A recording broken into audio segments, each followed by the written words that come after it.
and I was examining a Civil War exhibit at the Spokane Museum when a woman pressed a folded note into my palm. Act normal. Smile. Leave when I do. Her whisper was urgent. That man by the sculptures has been watching you for the past 20 minutes. When I turned to look, my heart stopped. I couldn't believe who was standing there. Before I reveal who was watching me at that museum, tell me in the comments, where are you watching this story from? The afternoon light filtered through the Spokane Art Museum's tall windows as I stood alone before a Civil War exhibit studying a faded photograph of Gettysburg. At 65, these quiet Thursday afternoons had become my sanctuary, a peaceful break from volunteer tutoring and a chance to indulge in the history that fascinated me throughout my 42 years teaching high school. I was examining a Confederate soldier's diary when I felt paper being pressed into my palm. The woman beside me appeared to be in her 50s, navy blazer, sensible shoes, the kind who blended into museum crowds perfectly. Act normal, she whispered, eyes fixed on the display. That man by the Revolutionary War section has been watching you for 20 minutes. 4 decades in high school classrooms had taught me to spot trouble from across a hallway. This felt different, darker, more personal. Who are you? I murmured, adjusting my reading glasses. Penelope Hayes, private investigator. We need to talk, but not here. Her voice carried authority I recognized from years of school board meetings. In 3 minutes, follow my lead to the exit. Don't look at him yet. I unfolded the paper carefully. Written in neat handwriting, your son Garrick is not who you think he is. Trust me. My blood turned cold. Garrick, my successful real estate consultant son, who lived in that beautiful colonial across town with Christine and their twin girls. The son too busy to visit lately, always traveling for business. Penelope moved toward a Union Army uniform display. I forced myself to wait, using patience developed during countless parent-teacher conferences when careful words mattered more than quick reactions. Finally, I turned slowly, naturally. That's when I saw him. Garrick stood near the Revolutionary War section, pretending to study Valley Forge artifacts. But his eyes weren't on history, they were on me. Even from 50 feet away, I could see the calculating expression I'd never noticed before. The way he held himself like someone conducting surveillance, rather than a son enjoying an afternoon museum visit. Our eyes met briefly. Instead of the warm smile I expected, instead of walking over to say hello, Garrick looked away quickly and moved deeper into the exhibit. My hands trembled. In 42 years of teaching, I'd learned to read people, to distinguish between innocent behavior and something troubling. What I saw in my son's body language wasn't casual surprise at running into his father unexpectedly. It was the careful positioning of someone who didn't want to be detected. Penelope caught my eye and nodded toward the exit. I followed at the measured pace of a retired teacher with all the time in the world, even though my heart hammered against my ribs. The museum's marble floors echoed with our footsteps as we walked past Renaissance paintings and Greek pottery. My reflection in the glass cases looked pale, older than my years. Behind us, I sensed, rather than saw, Garrick maintaining his distance, following at the edge of my peripheral vision. Outside, October air bit at my cheeks as Penelope handed me a business card. Miller's Coffee House on Riverside, 1 hour, she said quietly. Come alone. What I have to tell you about your son will change everything you thought you knew about your family. She disappeared into the afternoon crowd before I could respond, leaving me standing on the museum steps, with her card in one hand and a dozen questions burning in my mind. As I walked to my car, I couldn't shake the image of Garrick's face. Not the loving son who used to help me grade papers at the kitchen table, but a stranger wearing my child's features, watching me with the cold assessment of someone who saw me not as family, but as a target. The drive home took 15 minutes, but felt like hours. How long had my own son been watching me, and what could he possibly be looking for? Miller's Coffee House sat tucked between a bookstore and dry cleaner on Riverside Avenue, the kind of neighborhood spot where conversations stayed private. I arrived early, choosing a corner booth with clear sightlines and old teacher's habit. Penelope Hayes entered precisely on time, sliding a manila folder across the scarred wooden table. What I'm about to tell you won't be easy to hear, Mr. Thompson. I gripped my coffee mug. You said Garrick isn't who I think he is.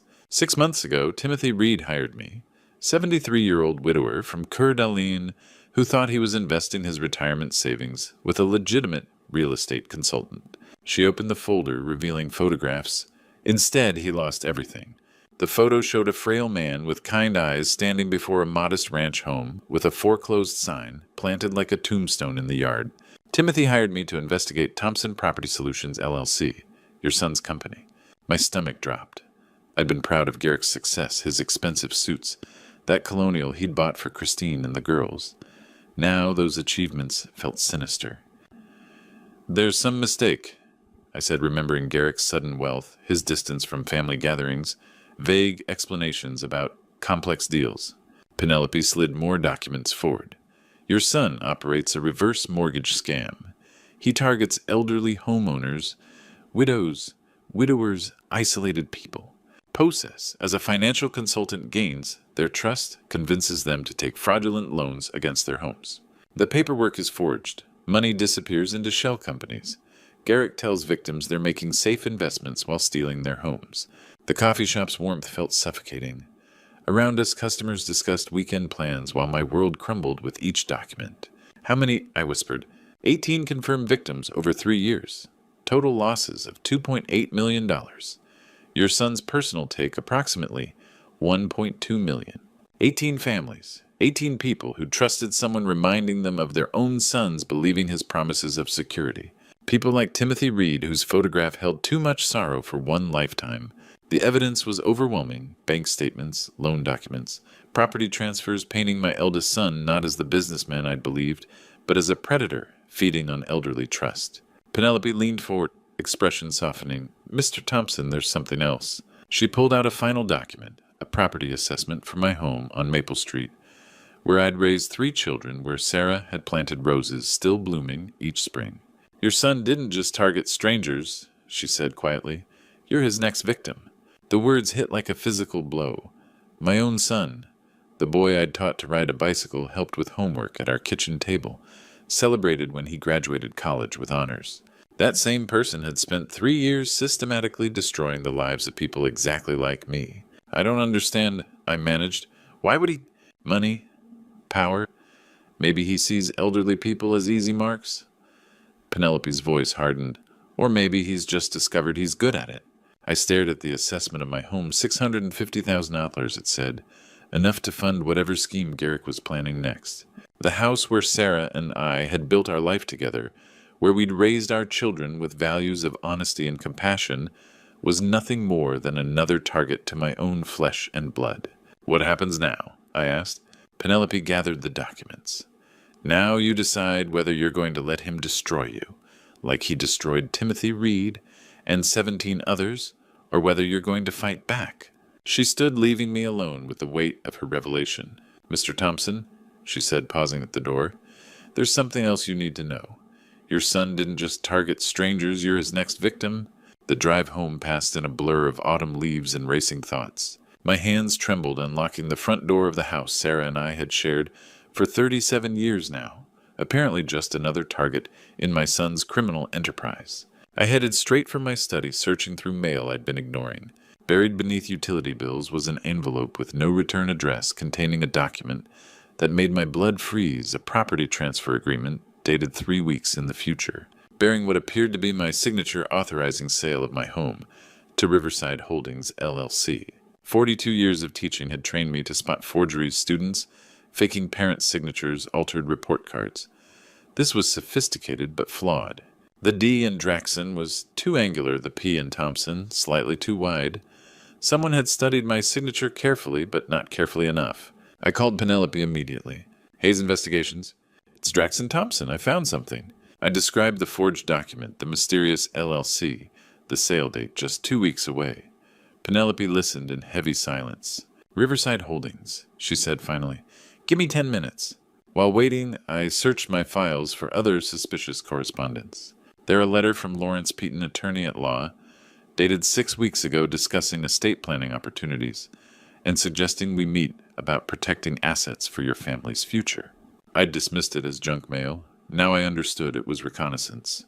The phone rang. Riverside Holdings is registered to Lawrence Peaton, Penelope said without preamble. Same attorney filing incorporation papers for your son's shell companies. Mr. Thompson Garrick has been planning this for months. I sank into my desk chair, crushed by realization. My own son had been circling like a vulture, waiting to steal everything Sarah and I had built. The house where we'd celebrated holidays, where I'd helped children with homework, where Sarah had died peacefully. It was all just another elderly mark to exploit. What's my next move? Don't sign anything. Don't meet with attorneys. And be very careful who you trust. If Garrick forges legal documents, there's no telling how far he'll go.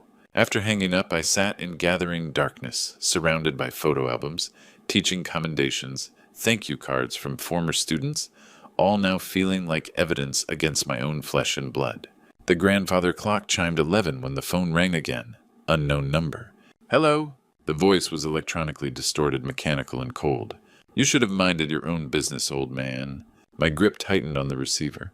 Who is this? Someone who's been cleaning up messes for a long time. Heart attacks are so common at your age, especially for people who ask too many questions. So tragic. So final. Are you threatening me? A mechanical laugh. I'm educating you. Your son has built something valuable, something that benefits a lot of important people. We won't let one stubborn old teacher destroy years of careful work. Garrick is stealing from innocent. Garrick is conducting business. You have 48 hours to forget everything you think you've learned. Forget the private investigator. Forget the documents. Sign whatever papers he brings you and live quietly in whatever retirement facility he chooses. And if I refuse, then you'll join your wife sooner than expected. The line went dead, leaving me alone in darkness with the terrible understanding that this had escalated far beyond money. They were prepared to kill me to protect Garrick's operation. The mechanical laughter still echoed. As I sat in darkness, the stranger's words replaying, then you'll join your wife sooner than expected. Sarah. My beloved Sarah, who died 5 years ago on a quiet Tuesday morning while I taught American history. I'd found her collapsed in our kitchen, still wearing her yellow apron. The paramedics said massive heart attack, sudden merciful. At 62, she'd had no heart problems, but doctors said these things just happened. Now those words took on sinister new meaning. I walked to the mantelpiece where Sarah's photograph smiled down the same radiant smile from our wedding day. Had she known something? In those final months, she'd seemed troubled, asking strange questions about Garrick's sudden prosperity. Something doesn't add up, Drax, she'd said, using my nickname. When did our boy become so secretive about work? I'd dismissed her concerns as motherly worry, but Sarah had been perceptive 30 years as a school counselor, taught her to spot trouble before it fully emerged. The phone rang again, same unknown number. Having second thoughts. Old man, what did you do to my wife? Mechanical laughter. Smart question. Too bad you're asking 5 years too late. My hands clenched. She knew, didn't she?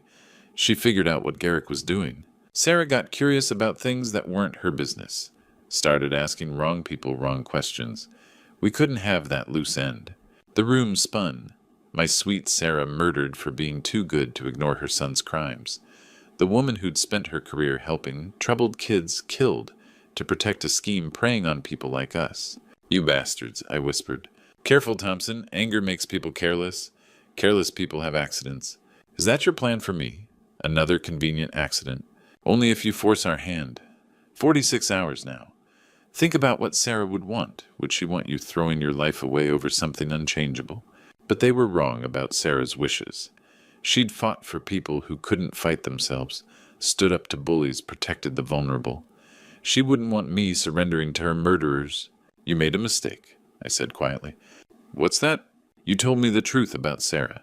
Now this isn't about my house or money. It's about justice for my wife. I hung up immediately, dialing Penelope. Hayes Investigations. It's late, Mr. Thompson. They killed Sarah. My wife didn't die naturally. They murdered her because she was exposing Garrick's operation. Silence, then. Are you certain? The voice practically confessed. Penelope, I need help, not just to save my house, but get justice for Sarah and those other victims. What are you thinking? I looked at Sarah's photograph, drawing strength from her memory. Garrick expects a confused, frightened old man. Instead, he'll get an angry teacher with 42 years' experience dealing with bullies. These people are dangerous. So am I. They just don't know it yet. The grandfather clock chimed midnight. 47 hours until Garrick's guardianship hearing. Time to transform from prey to predator. I spent the remaining dark hours planning, fueled by grief that had crystallized into cold determination. Sarah deserved justice. Timothy Reed and 17 other victims deserved justice. And if these criminals thought one retired teacher would roll over quietly, they were about to learn the most important lesson of their lives. By dawn, I knew exactly what I had to do. The abandoned warehouse on Spokane's outskirts looked like dozens I'd passed over the years. Rusted siding, broken windows, weeds through cracked asphalt. Tonight it served as the perfect meeting place for a conversation that could send my son to prison. Timothy Reed waited inside a frail 73-year-old whose kind eyes couldn't hide deep-etched fear. 42 years of teaching had trained me to read people. Quickly, Timothy was terrified, but determined courage, born from having nothing left to lose. "Mr. Thompson, thank you for coming. Call me Draxon. We're both victims here." He managed a weak smile. "Penelope said you might help bring your son to justice. I know how difficult this must be." I studied Timothy's weathered features, seeing echoes of my students' grandparents, decent people who'd worked hard only to be betrayed by someone they'd trusted. "What do you have?" Timothy opened a battered briefcase revealing folders stuffed with documents. "Everything from my dealings with Garrick. Loan applications with forged signatures, bank transfers, even recorded phone conversations." He handed me a digital recorder. I started taping calls when things felt wrong. Garrick's voice filled the warehouse, smooth and persuasive. "Mr. Reed, this investment opportunity is perfect for your situation. Returns will supplement Social Security beautifully, and your house serves as collateral, so there's no risk to liquid assets." My stomach turned, hearing my son's practice lies, weaponized trust, exploiting Timothy's financial fears. "There's more." Timothy produced bank statements. After I signed, money disappeared from accounts I didn't know existed. When I questioned him, Garrick said it was normal processing, and I shouldn't worry my old head about complex matters. The condescension made my hands clench. This was how Garrick saw people like Timothy, like me. Disposable elderly marks, too confused to understand they were being robbed. "Mr. Thompson." The voice came from the entrance. A woman in her 40s approached, badge visible. "Agent Williams, FBI Financial Crimes Division." Timothy stepped back nervously, but I held ground. "How long have you been listening?" "Long enough. Mr. Reed contacted us 6 months ago, but we needed more evidence." She looked at documents spread between us. What we really needed was someone inside. Someone like me. Your son's been careful. Shell companies, forged documents, intimidation. But family meetings are different. People get comfortable, say things they wouldn't tell strangers. I understood. You want me to wear a wire. Tomorrow's intervention about your supposed declining health could provide exactly what we need. Garrick explaining plans in his own words on tape with witnesses. Timothy leaned forward eagerly. "This could help all of us, me, other victims, even you." Agent Williams produced a recording device no bigger than a shirt button. Technology is simple, undetectable. Just let Garrick talk. I thought about Sarah Timothy's foreclosed home, 17 other destroyed families. The choice was clear. What do I need to know? Act confused, vulnerable, exactly what Garrick expects. Ask questions, making him explain plans. More details he provides, stronger our case becomes. Examining the tiny device, I felt familiar satisfaction of a lesson plan coming together. Tomorrow, Garrick would walk into what he thought was a family intervention about his confused father. Instead, he'd find himself in the most important classroom of his life, with a teacher who'd finally learned the truth about his star pupil. Tomorrow's family intervention about my declining health would become Garrick's confession booth. Saturday afternoon, sunlight filled my living room as my children gathered around the coffee table where Sarah used to serve dinner. The wire recording device felt weightless against my chest, but carried the burden of justice for 18 victims. Garrick sat in my recliner with practiced authority, expensive suit and confident smile masking the predator I now knew him to be. Christine perched beside him, perfectly complicit. Evelyn had flown from Seattle, her lawyer instincts, sensing something wrong, while Kevin fidgeted nervously, still believing the best of everyone. "Dad, we're here because we love you," Garrick began with false concern. "We've noticed troubling changes, confusion, memory lapses, poor judgment." I slumped my shoulders, playing the confused father they expected. "I don't understand." "The bills, Dad? You've been forgetting payments, making strange calls to lawyers." Garrick leaned forward with manufactured sympathy. "Yesterday you told Evelyn wild stories about fraud schemes. That's not like you." "It's textbook dementia," Christine added smoothly. "Paranoid delusions, accusations against family."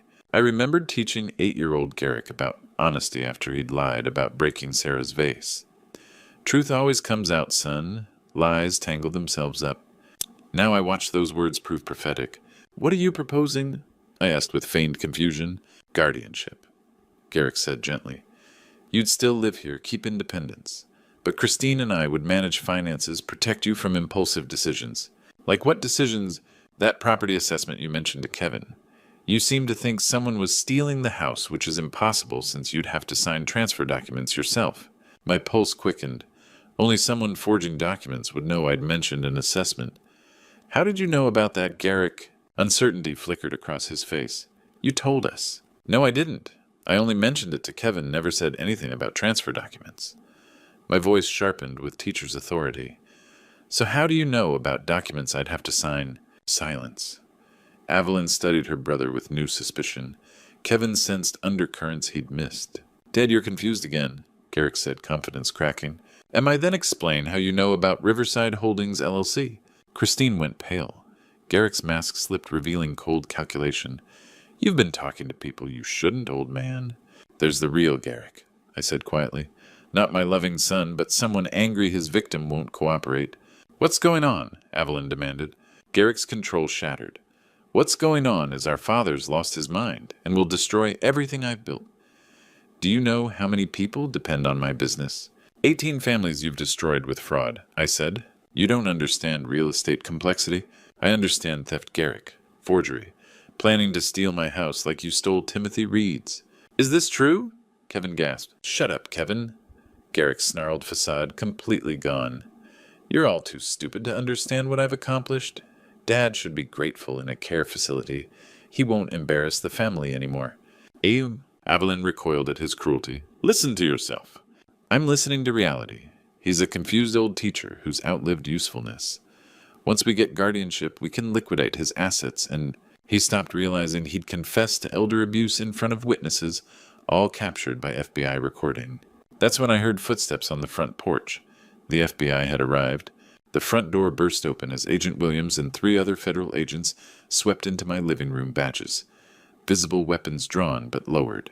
The quiet Saturday afternoon family gathering transformed instantly into a law enforcement operation. Garrick Thompson, you're under arrest for conspiracy to commit fraud, elder abuse, and money laundering. Agent Williams announced, her voice cutting through the shocked silence. Garrick bolted from the recliner, making a desperate dash toward the back door, but 2 agents were already positioned there. He stumbled to a halt in my kitchen, the same kitchen where Sarah used to pack his school lunches, where I'd helped him with homework at the scarred wooden table. This is insane, he shouted, spinning to face us. Dad, tell them you're confused that you made this up. But the man pleading with me wasn't the successful businessman who'd walked into my house an hour ago. This was a cornered criminal mask completely stripped away, revealing the predator who'd built his fortune on the backs of vulnerable elderly victims. Christine Thompson, you're also under arrest as an accessory. Agent Williams continued producing handcuffs. Christine tried to run for the front door, but Agent Williams caught her easily. I didn't know anything about this, she screamed as the cuffs clicked shut. Garrick said it was all legitimate business. Ma'am, we have recordings of you discussing forged documents and victim selection criteria. Agent Williams replied calmly. You can save your explanations for your attorney. Evelyn pressed herself against the wall, her lawyer's composure shattered. Kevin sat frozen on the couch, tears streaming down his face as he watched his older brother being handcuffed in our childhood home. Mr. Thompson, Agent Williams turned to me. The recording device worked perfectly. We have everything we need. What about the others, Howard Sterling? Arrested simultaneously at his office downtown. We've been coordinating this operation for weeks, waiting for your son to provide the final pieces we needed. She consulted her notes. 18 victims will be eligible for restitution from seized assets. Timothy Reed's house has already been returned to him. The weight of those words settled over me. Justice for Timothy, for Sarah, for all the families Garrick had destroyed. Garrick looked at me from across the room, handcuffs glinting in the afternoon sunlight, streaming through Sarah's lace curtains. For a moment I saw the 8-year-old boy who'd cried when he broke that vase, who'd promised never to lie again. Dad, he whispered, his voice breaking, I'm sorry. I never meant for it to go this far. It started small, just a few deals, but then Sterling got involved and the money was so good and... Stop, I said quietly, just stop. Please, Dad, you have to understand. I understand perfectly, Garrick. You saw elderly people as easy marks. You saw your own father as just another victim to exploit. My voice remained steady despite the breaking of my heart. You became everything I taught you not to be. Agent Williams stepped between us. We need to go, Mr. Thompson. Your son will be processed downtown. As they led Garrick toward the door, he looked back one final time. Dad, I love you. I know you don't believe me, but I do. I wanted to respond, wanted to say something that might bridge the chasm between the son I'd raised and the criminal he'd become. But the words wouldn't come. Love and betrayal tangled together in my throat, leaving only silence. The agents escorted both Garrick and Christine to waiting cars while neighbors gathered on their porches, drawn by the unusual activity. News vans were already pulling up. This story would be front-page material by tomorrow. As the last federal car disappeared down Maple Street, I stood in my doorway with Evelyn and Kevin beside me, the three of us united in grief and shock. When they led my son away in handcuffs, I realized the hardest part of this journey was just beginning. 6 weeks later, I sat in Spokane County Courthouse, watching my eldest son stand before Judge Martinez in an orange jumpsuit, hands shackled. His expensive suits replaced by the hollow look of a man who'd lost everything. Your Honor, Garrick said, voice barely a whisper, I plead guilty to all charges. I apologize to the victims. I've hurt my family. I've betrayed. And the community I've violated. The courtroom packed with faces I'd come to know. Timothy Reed in front other elderly victims reporters, documenting Spokane's most notorious elder fraud ring. Agent Williams sat behind prosecution, her case complete. Judge Martinez sentenced Garrick to 12 years federal prison. As bailiffs led him away, he looked back one final time. I saw genuine remorse, but also understanding that some betrayals cut too deep for simple forgiveness. Driving home, I passed Riverside Art Museum, where this nightmare began. In late autumn, trees were bare, but something felt cleaner about the landscape, as if truth had swept away more than leaves. Kevin waited on my porch, 2 suitcases beside him. I've taken teaching leave, he said simply. If you'll have me, I'd like to stay, help you through this. My youngest son, 38, but still carrying the gentle heart I'd nurtured, had always been family peacemaker. Now, stepping up to fill the void Garrick's crimes created. I'd like that very much, I said, embracing him. That evening, Evelyn called from Seattle. Dad, I owe you enormous apology. I should have listened when you tried telling me what was happening. You believe the best of your brother, I told her. That's not a flaw, sweetheart. That's what good people do. I'm flying out next weekend. We need to rebuild what Garrick's lies tore apart. Over following weeks, my house filled with unexpected visitors. Timothy Reed came with apple pie tears, thanking me for returning his home. Margaret, 80-year-old widow from Coeur d'Alene, brought photographs of grandchildren she could afford visiting again thanks to restitution. You saved my future, she said, squeezing my hand. I don't know how to repay that. Live it well, I told her. That's payment enough. Each visit reminded me why I'd fought so hard. These weren't just victims. They were people whose trust had been weaponized by someone who should have protected the vulnerable. Kevin and I established new routines. Morning coffee on the porch, evening neighborhood walks, where I'd raised my children.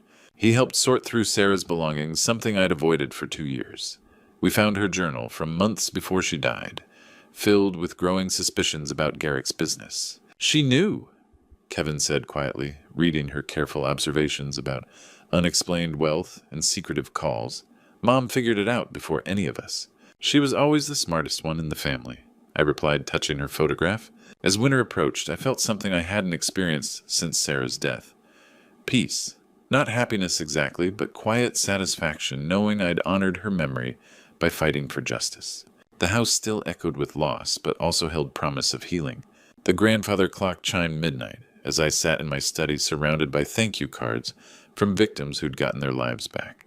18 families sleeping safely in their own homes tonight because one retired teacher had refused to become another statistic. 3 months later, I learned the most important lesson of my 42-year teaching career. Spring had returned to Spokane when I walked into Jefferson High School's classroom 204, the same school where I'd taught for 4 decades. This time as a volunteer teaching financial literacy to seniors about protecting themselves and their families from fraud. Today we're discussing elder fraud. I told 23 students how criminals target older Americans and how you can protect your loved ones. A girl raised her hand. Mr. Thompson, how do you know so much about this? I paused, looking at faces that could have been my grandchildren, the future of our community. Because 3 months ago I discovered my own son was running one of Washington State's largest elder fraud operations. The classroom fell silent. These teenagers suddenly understood that families could harbor dark secrets, that love and betrayal often walk together. My son stole over $2 million from 18 families. He tried stealing my house. He even had my wife murdered when she got too close to the truth. "What did you do?" a boy asked. I fought back. With truth evidence and help from law enforcement, he's now serving 12 years in federal prison. After class, Kevin waited with 4-year-old Emma, my granddaughter, whose bright eyes reminded me daily why this work mattered. "Grandpa Drax," she squealed, running into my arms. "How was school, sweetheart?" "Good, Daddy says pizza and cartoons tonight." Simple pleasures, family time, things Garrick had sacrificed pursuing wealth, the things that actually mattered. That evening, as Kevin tucked Emma into his childhood room, I sat on the porch where Sarah and I used to dream about retirement. The house felt full again, not with expensive items Garrick valued, but with laughter, love, and promise of better tomorrows. My phone buzzed with Evelyn's text. "Dad saw your news interview about fraud prevention. So proud. Love your daughter." Local news had featured my story as Triumph, a 70-year-old who'd refused victimhood, turning pain into purpose. The reporter asked what I wanted viewers to remember. "Age isn't weakness," I'd said. "Experience isn't confusion. When someone tries silencing you, that's when you need to speak loudest." I'd received hundreds of letters from seniors nationwide who'd recognized similar warning signs, found courage to ask difficult questions, protect themselves from predators who saw gray hair as opportunity rather than wisdom earned through decades. As I looked out at the street where I'd raised my children, where neighbors still waved and kids rode bicycles, I felt Sarah's presence in the evening breeze. The most important lesson of my 42-year career wasn't from textbooks. It was that truth has power transcending age, education, or circumstance. When we refuse silence, when we stand for what's right despite cost, we protect not just ourselves, but everyone who comes after us. Kevin emerged from the house, settling into Sarah's old rocking chair. "Emma's asleep. She wants you to read her favorite story tomorrow." "Which one?" "The one about the brave grandfather who saved everyone." I smiled, understanding she meant the bedtime story I'd created about our experience sanitized for a 4-year-old, but carrying the same message of courage, overcoming fear. 3 generations sitting on this porch. The grandfather who'd learned that fighting for truth was worth any cost. The son who'd chosen love over money. And the granddaughter who'd grow up knowing that sometimes the most important battles are fought by ordinary people who refuse to stay quiet. The evening star appeared above the maple tree Sarah had planted 30 years ago, and I knew she'd be proud of the man I'd become, the family we were rebuilding, the lives we'd helped save. What would you do if you discovered your own child was betraying everything you'd taught them? Looking back on this journey, I realize how close I came to losing everything. Not just my house, but my dignity, my family, and the truth about what happened to Sarah. If you're watching this and recognize warning signs in your own life, don't make my mistakes. Don't ignore your instincts when something feels wrong. Don't let family loyalty blind you to criminal behavior. And most importantly, don't stay silent when you discover the truth. This true story taught me that age isn't weakness. It's wisdom earned through decades of living. When someone tries to convince you that you're too old, too confused, or too trusting to understand what's happening, that's exactly when you need to fight hardest. These grandpa stories aren't just entertainment. They're warnings about predators who see gray hair as opportunity rather than experience. I've learned that evil often wears familiar faces, but God gives us strength to confront it when we choose truth over comfort. The hardest lesson of my 70 years wasn't taught in any classroom. It was discovering that sometimes the people we love most are the ones we need to protect ourselves from. My true story could have ended with me losing my home, my savings, and my sanity. Instead, it became a testament to the power of refusing to be silenced. Every day I received letters from seniors who found courage to ask difficult questions, to demand transparency to protect themselves from those who would exploit their trust.